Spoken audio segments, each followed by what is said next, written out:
analyst, Dr. Constance Ikoku. Good morning, Constance. Good morning, Charles. How are you today? I'm fine. Thank you very much. How are you today? I am well. You're welcome. And good morning, Yolanda. Good morning, Dr. Constance. Great to see you. Good to see you too. Okay, hopefully our guest will join us. She's running late. To look at the papers with us today will be head of Abuja Bureau of Voice of America, Medina Nadabo. But, you know, she's running late, like I said. I hope she'll join us soon. Let's begin with this day newspaper. Here we have this day leading with a write-up on Governor of Anambra State, Professor Charles Soludo's visit to President Bola Tinubu, where he unequivocally affirmed his support for the president. Here he says that he has no apology for backing Tinubu's second-term bid. Soludo will get a lot of flack for this very public endorsement, but he justified his stance, pointing to the economic reforms of the president and what we described, or he described, as bold steps by Tinubu. This article also appears in Leadership newspaper. Let's go there and see what it says. Again, no apologies for supporting Tinubu, says Anambra State Governor Soludo. Other papers quote him as saying that he's been friends with the president for 22 years. And this story is of particular interest for a number of reasons. Soludo is of the opposition All Progressives Congress, All Progressives Grand Alliance, ABGA. Secondly, his kinsman, Mr. Peter Obi, from the same state, challenged Tinubu in 2023 and remains a fierce opponent. He will also most probably run against the president again in 2027. Charles, how do you view Soludo's politics as it is today? Well, first of all, he's well within his rights to support whomsoever he chooses.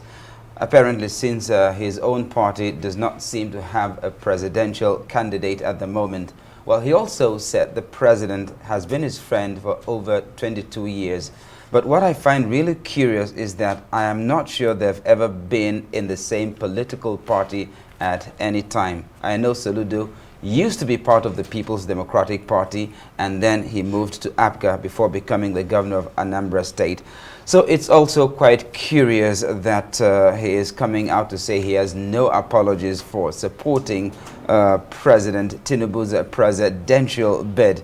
But, you know, healing across the country now is that state governors, regardless of their party affiliations, are voicing their support for the president at the moment, because there is the feeling that it will guarantee them an automatic ticket for that much desired second term in office.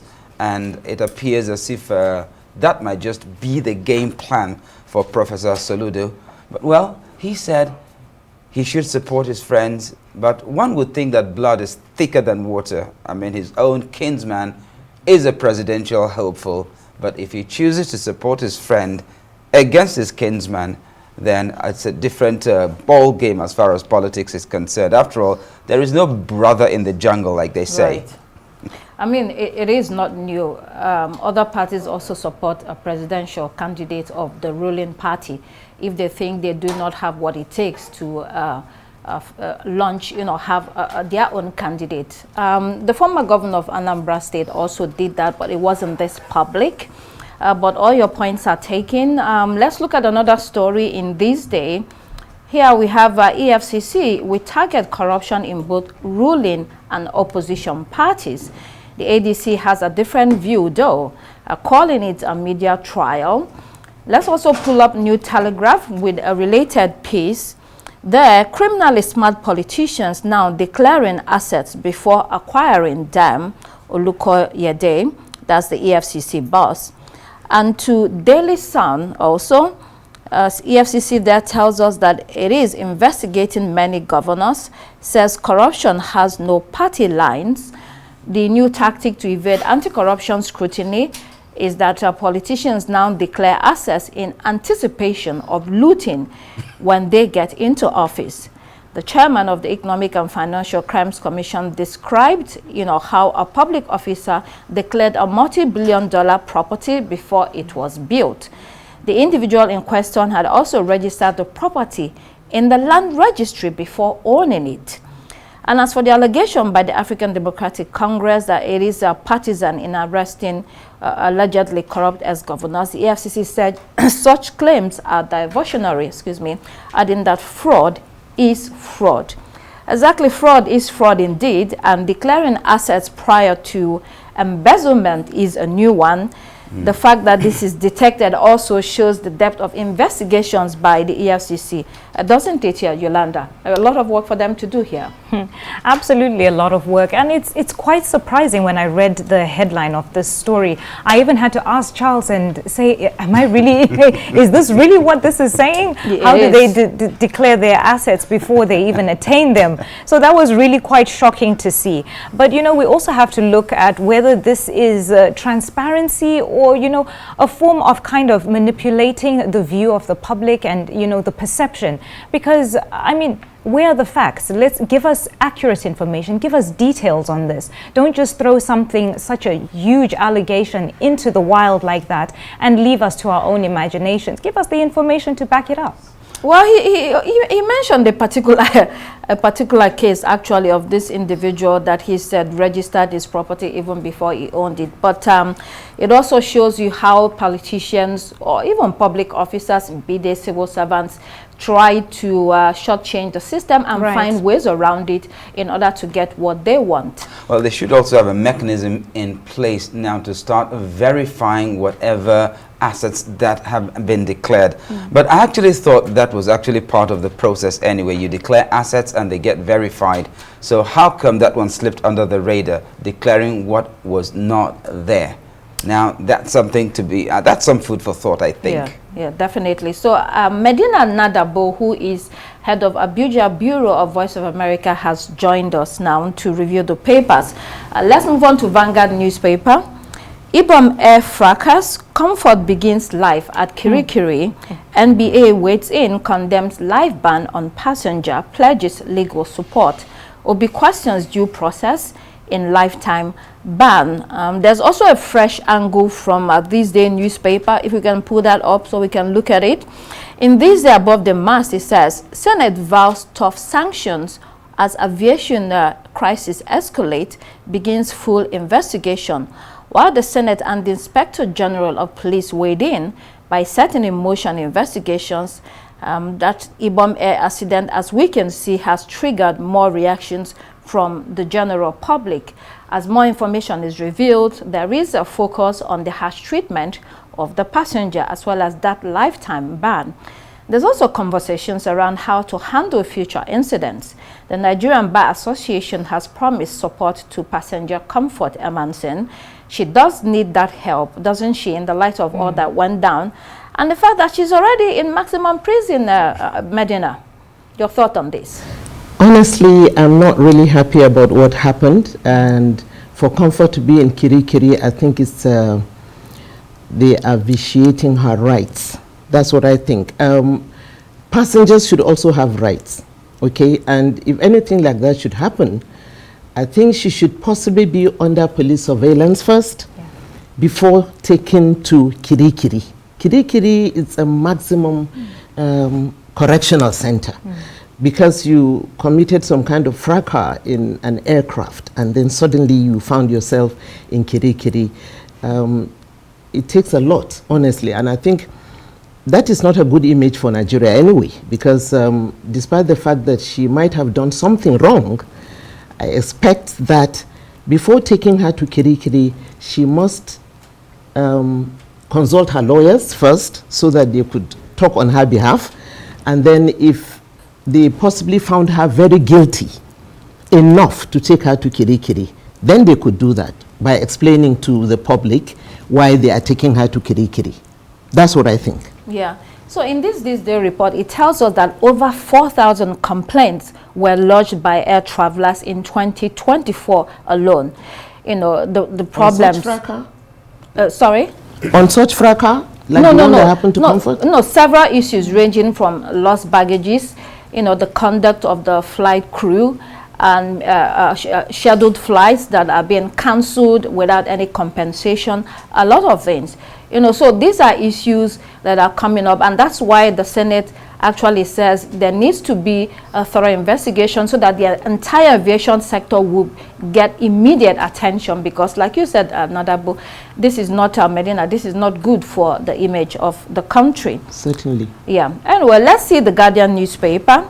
Lagos moves to regulate rents, curb abuse with new tenancy bill. And a related article there says 97% untitled land limiting collateral for loans, according to Minister. In this new Lagos bill, it will be unlawful for a landlord or agent to demand or receive from a sitting tenant rent exceeding 3 months for a monthly tenancy or 1 year for a yearly tenancy, regardless of the tenancy's nature at commencement. Likewise, sitting tenants are prohibited from offering or paying rent exceeding these limits. Any person acting as an agent for a landlord must be duly registered. I mean, there's more to this story. If you pick up a copy, you read that. But I think it's very crucial. There's so much abuse that goes on in the property market. Arbitrary rent increases that most times cannot be explained. You know, landlords unable to take care of their property. About time that the law steps in. However, how would this be effectively monitored and implemented? That's the big question. There are fines and jail time for violation, but still, implementation. Medina, your view on this? Honestly, it could be a very good thing to do, but most times you find that those that handle the land issues are the ones who abuse it. So if anything like that should happen, I think they should first do it with consultations, talking to the people generally, maybe in a town hall meeting or something, and getting their views first, not just going ahead to do it straight on without consulting the people. Such bills, tenancy bills, could come new to them. Okay, so if you want it to really succeed and to curb the abuse that you really want to do, you must consult widely before you go ahead with this. That's what I think. Yeah, Charles, any thoughts on that as well? I mean, we also need intervention in the property market in Abuja, the way that the rents, you know, get increased, you know, every year. It's like a lot of people are in the city but cannot afford accommodation in the city. As a matter of fact, in Abuja, it's really crazy. But I would have thought that these laws are in place. It's just that they are being flouted. So what is really needed is a form of regulation enforcement, that is, because the arbitrary increase in rents every year is actually driving it completely out of the reach of the honest, hard-working Nigerian.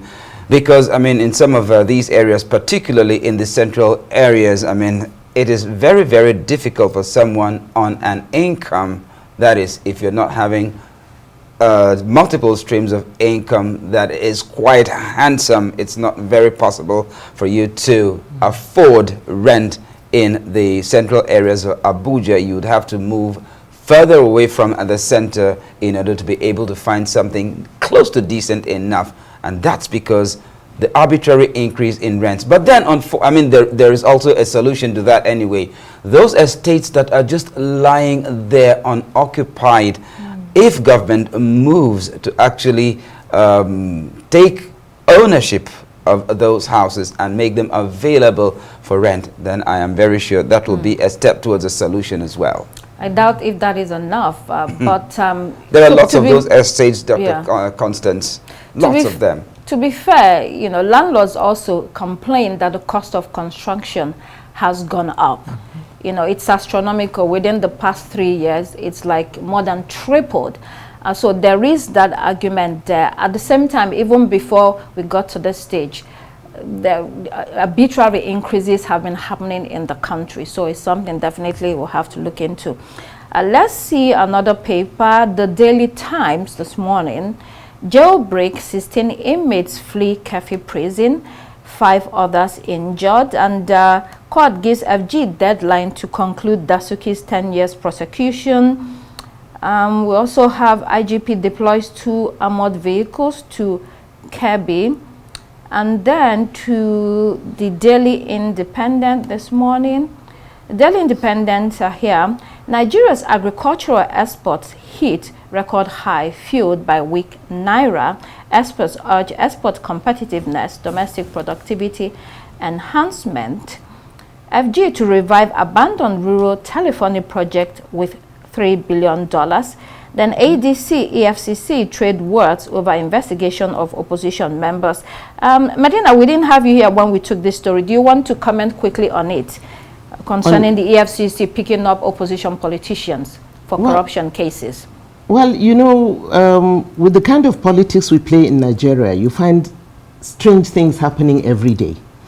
Now, if all of a sudden you just go all out to someone who has held a state for 80 years and now is a senator of the Federal Republic, you have not investigated anything about that person, and suddenly you just go arresting him. You know, it puts a lot of questions on how EFCC operates. If anything like that had happened before, why didn't they take that action? Why now that the man is beginning to want to change his political party? You know, so there are so many questions that people would ask. I would expect that anytime an organization like EFCC is taking such actions, they must explain why they are doing that to the people of this country. Yes. We need to know why they are taking such actions. The man has been there in government for how many years? You've not done anything. All of a sudden, you just went arresting him for some billions that, you know, are even questionable anyway. If he did that when he was the governor of a state, you should have started questioning him before he even contested to be a senator of the Federal Republic.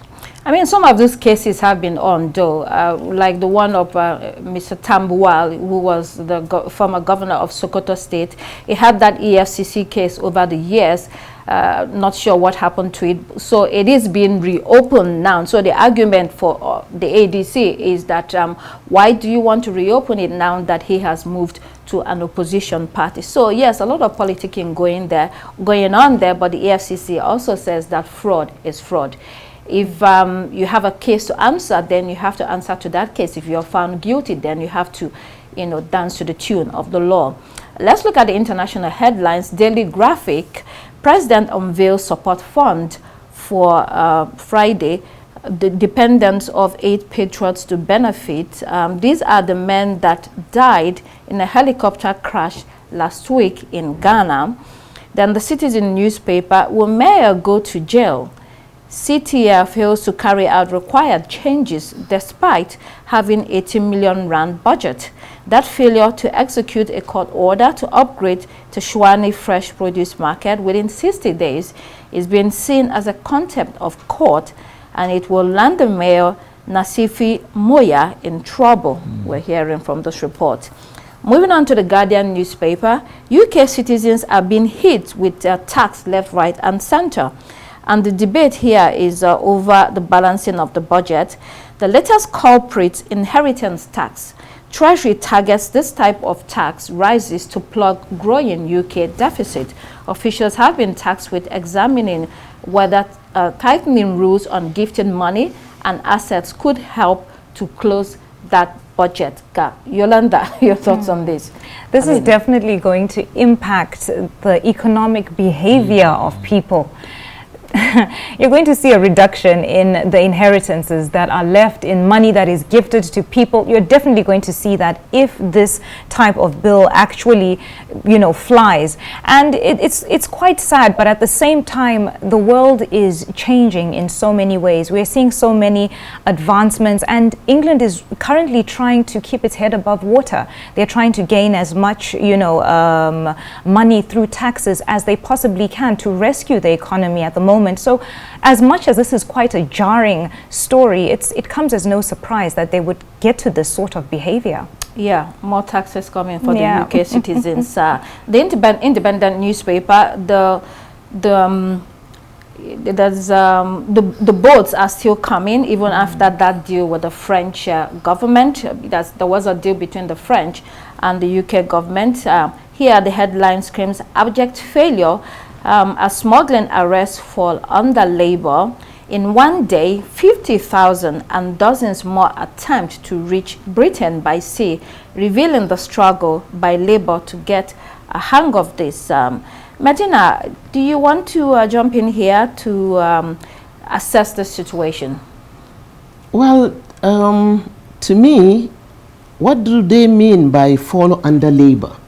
Is it smuggling arrest? Is it moving from the customs who man the borders? Okay, so the issue or the immigration here, officers, and is falling under Labour? I tend to not understand what they mean by that. Yeah, so the issue here is that during the elections, Labour had promised that it would tackle the crisis of immigration. There are so many boats that are crossing the sea. Is it Nigeria Labour Congress? Especially the French channel into the United Kingdom. So we're talking about the United Kingdom. Oh, okay. So now Labour is in power, and the opposition politicians and even the general public are saying that Labour is doing a very poor job of stopping those crossings into the United Kingdom because immigration has become a crisis for the country. But if Labour is in government, then they should be allowed to, take charge of almost everything that affects the country. That's what I think. And if it has to do with smuggling, of course, it will affect most of their economic performances. So the government should take charge. I agree with that totally, that Labour should take charge. All right. Financial Times, arms factories expand at triple speed as Europe switches on to war footing. Radar reviews historic rearmament. The Europeans race to strengthen their defense industries, both to bolster their own security and Ukraine's defenses in the face of Russian aggression. I mean, is this a good or bad thing? Anyone can chip in here for the world. Surely there are implications, such as an escalation of geopolitical tensions. There's a reshaping of global dynamics. We're entering a new phase. Dr. Constance, I think the world has been slowly primed and being prepared for war. It didn't start now. If you remember back in April, we spoke about the European Union handing out in Sweden brochures preparing people for war. Yes. So this is something that the world is ready for, and it's a reality that's in our face. Just last week we celebrated 80 years of remembrance of what happened in Hiroshima and Nagasaki, and I don't think we want a repeat of that kind of of carnage. So I think this is a good thing, but it's scary for the rest of us who don't have weapons of mass destruction like in Africa. It's scary for the rest of us because how do we protect ourselves? Where do we fall? And this is a continent where the First and Second World War were fought. So armament race, I think, is a bit jarring for a lot of people, but it's what it is. Finally, the Times newspaper, Chinese company could take over struggling Thames water. We have that a problem in the United Kingdom, very many different companies from all over the world taking over public institutions. We'll have to leave it there. Medina Nadabo, who is the head of Abuja Bureau of Voice of America, thank you for coming today. We hope to see you again. Thank you so much for hosting me. And many thanks, Dr. Constance, for hosting this newspaper review for today. That's all we have time for here on Daybreak. I'm Charles Eruka. It's goodbye from me. And I'm Yolanda Robert. Please do keep it here on Arise News. The morning show is next. Goodbye.